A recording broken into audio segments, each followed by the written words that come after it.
Vlada Srbije je na zahtev Međunarodnog monetarnog fonda prihvatila da se finansijsko poslovanje grada Beograda i njegovih preduzeća stavi pod nadzor i da se uradi eksterna revizija.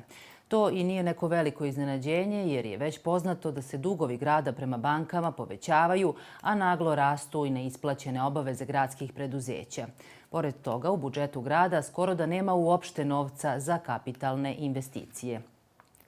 MMF insistira da eksterni konsultanti urade analizu gradskih finansija sa budžetskim projekcijama za naredne 3 godine koja treba da pokaže da li su one održive na srednji rok. Pored toga, treba da se analiziraju odnosi između komunalnih preduzeća kojima upravlja grad i da se utvrdi održivost njihovog poslovanja. Isto tako, MMF očekuje da se izvesti kako grad koristi finansijske instrumente.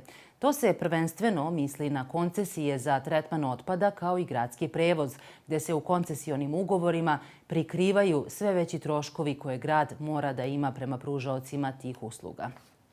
Prvi strukturni problem privrede Srbije je usporavanje stranih direktnih investicija, koje su jedan od osnovnih motora privrednog rasta do sada, rekao je član Srpske akademije nauka i umetnosti Pavle Petrović u intervjuu koji je dao za Insider. On objašnjava da se u 2025. očekivao rast bruto domaćeg proizvoda od više od 4%, a biće oko 2%, a razlog su međunarodne okolnosti, suša u poljoprivredi, ali postoje i dve fundamentalne stvari koje, kako kaže, utiču na privredni rast i koje su uticale i u 2025. i uticaće i u 2026. I sljedećim godinama to su obim investicija, pre svega strane direktne investicije i drugo su tekući građanski i studentski protesti. Strane direktne investicije su prema njegovim rečima gotovo prepolovljene u 2025. u odnosu na 2024. godinu. Ko će kupiti ruski udeo u NIS-u? Predsjednik kaže da zna, ali da još ne može da govori o tome. Kao najozbiljniji kupac pominje se mađarski MOL. Naša Dunja Marić bavila se ovom temom i ona nam je danas gošća. Dunja, mnogo ti hvala što si ovdje. Istraživala si ovu temu, analizirala si malo kakvo je to preduzeće MOL, gde sve posluje. I hajde prvo to da objasnimo kako to predsjednik ne smije da kaže ko će kupiti NIS. Pa ja mislim da on sve što radi proteklih, godina, decenija, ali posebno proteklih par mjeseci, radi kako bi sakupljao neke političke poene i kako bi kasnije on mogao da se predstavlja kao nekakav pobednik. Naravno, postoji realna mogućnost i velika šansa da se prosto tokom tih pregovora da su obaveze svih strana takve da ne smiju javno da iznose podatke. To ne bi bilo začuđujuće i može da bude vrlo realno, ali nekako čini mi se da je jučerašnji Vučićev nastup bio poprilično dramatičan, sve sa ciljem da kada se ta transakcija konačno obavi, kada se potpiše nekakav kupoprodajni ugovor i slično, da prosto on to preuzme kao neku zaslugu i kao neki svoj uspeh.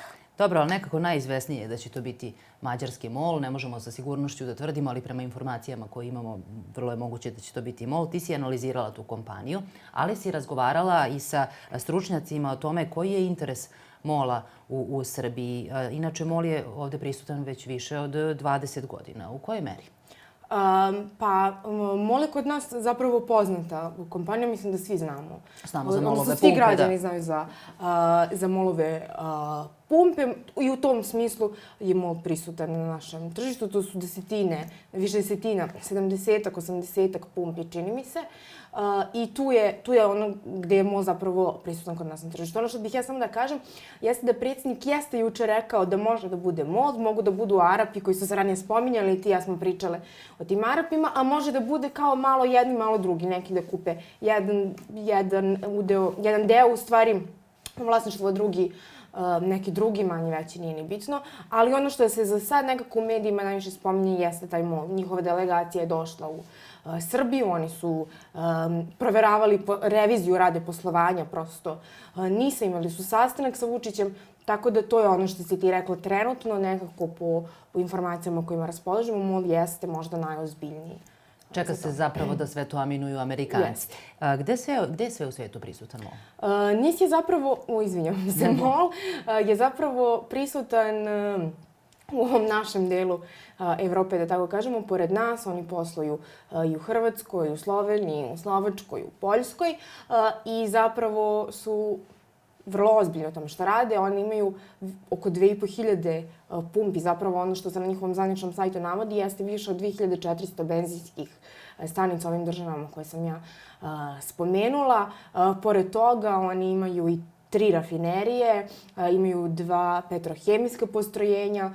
Dakle, u suštini oni su vrlo rašireni tu gde su. Verovatno su najpoznatiji zapravo po rafinerijama u Hrvatskoj. Šta kažu tvoji sagovornici? Zašto je MOL zainteresovan za naftnu industriju u Srbiji? Pa, prosto zato što se širi.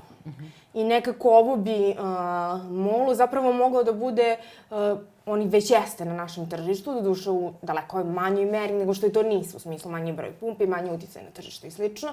Ali zapravo taj moment širenja, ekspanzije i povećanja obima poslovanja je ključna stvar zapravo koju MOL ovde može da interesuje. Sad, meni je interesantno i u tvom tekstu, a može se naći na portalu Nove ekonomije, jeste da jedan od tvojih sagovornika, a to je predsjednik Skupštine Saveza energetičara, reč je o Milanu Babiću, on misli da kupovina NIS-a od strane MOL-a neće da ide tako glatko baš. Zašto to kaže? Pa, to je zapravo, mislim, jedan politički onako osvrt na ovu situaciju i zapravo mnogi stručnjaci smatraju da ovu situaciju i ovo što se trenutno dešava treba gledati kroz onako tu neku političku prizmu. On smatra da zapravo bez političke podrške i naše strane i ruske strane i treće strane, bilo to Mađarska ili neko drugi, zapravo ova kupovina ne može da se desi. Mi govorimo o tome da Amerikanci to treba da aminuju, ali pre svega moramo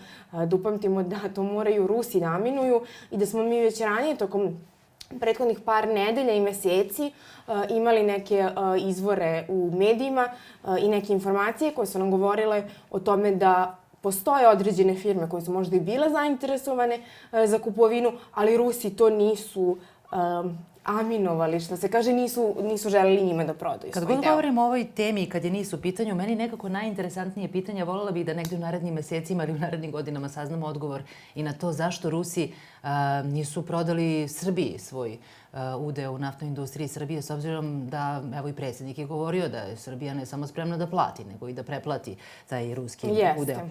Jedno od važnih pitanja kojima se ovih dana bavi domaća javnost je šta će biti sa rafinerijom u Pančevu, ukoliko NIS kupe Mađari. Neki se pribojavaju da bi, na primjer, pančevačka rafinerija možda mogla da doživi sudbinu rafinerije u Sisku u Hrvatskoj, koja je također bila u vlasništvu mađarskog MOL-a. Šta kažu tvoji sagovornici? Je li to opravdan strah ili nije? Prema mišljenju sagovornika mojih, stručnjaka sa kojima sam razgovarala, nema razloga za tu vrstu straha. Iako se u medijima već neko vreme, nekoliko nedelja recimo, govori o tome da bi to upravo moglo da bude sudbina rafinerije, ali postoje neki razlozi zašto su moji sagovornici stava da se to neće desiti. Jedan je zapravo neisplativost. Dakle, suštinski nije jedina, ali jedna značajna stvar koju NIS može MOL-u da ponudi je ta rafinerija. Ta rafinerija je moderna, vrlo savremena i prosto kada vam se tako nešto nudi, ne želite baš da je zatvorite ukoliko imate jednu takvu funkcionalnu celinu. Dakle, mi nemamo neke naše izvore nafte ili mi nemamo naš naftovod, pa da to prosto možemo da ponudimo MOL-u. Rafinerija je trenutno, što se tiče NIS-a, verovatno onako najjači tu alat kojim on raspolaže. To je prva stvar. Druga stvar, neisplativo je da Mađari naftu koja se doprema do nas vraćaju, odnosno transportuju u Mađarsku ili gde god, prosto u koju god rafineriju, pa da je onda vraćaju u Pančevo, odnosno da je dalje transportuju po pumpama u Srbiji, jer je NIS zaista široko rasprostranjen kada govorimo o pumpama, i prosto da je najisplativije da se nafta koja dolazi u Pančevo tu i prerađuje. Da, to je zapravo ono što je nekako ključni razlog. Zašto bi neko kupovao NIS sa veoma onako funkcionalnom rafinerijom, ukoliko prosto nju namerava da zatvori. Do kada otprilike ćemo mi saznati odgovor na sva ova pitanja, osim možda na ovo zašto Rusi nisu prodali Srbiji svoj udeo? Pa nekako Vučić, on je zapravo čovjek koji kod nas izlazi sa tim nekako predikcijama. Poslednje što se pominjalo jeste, evo, sad je tu neki dan. Tako da zapravo mi ne znam. Ono što se poslednji kao neki konkretan datum, kao nekakav rok postavilo da kažemo, to je 23. januar, jer do 23. januara zapravo je na snazi ova licenca koju smo mi dobili od Američkog ministarstva finansija, zahvaljujući kojoj zapravo se nafta trenutno i doprema JANAF-om. Tako da je to nekako krajnji rok. Hajde da kažemo. Naravno da je pitanje da li tako jedna velika transakcija može da se završi do tada, ali nekako se čini da je negdje zacrtano plan naše vlasti, vidjet ćemo kako će se druge strane ponašati, jeste do tada zapravo makar i dobijemo informaciju ko će to biti. Dunja, mnogo ti hvala na ovom razgovoru. Hvala tebi. Vi naravno ostanite uz YouTube kanal Nove ekonomije. Pratite nas ponovo i u ponedeljak imamo za vas neku novu ekonomsku temu. Želim vam da lepo provedete vikend.